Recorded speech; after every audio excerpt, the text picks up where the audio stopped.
turime išeiti iš namų, vaikas verkia, nenori mūsų paleisti, kimbasi į mus ir išeiti iš tiesų yra labai sunku.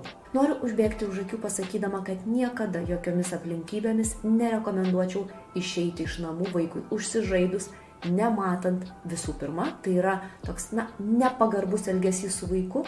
Antra, iš to gali atsirasti tik didesnis prieraišumas, tik didesnis noras nepaleisti mamos ar tėčio, nes atsiranda tam tikra baimė, jog man užsižaidus, mano brangiausi žmonės gali imti ir išeiti. Taigi, turime išeiti. Pirmiausia, ką darome?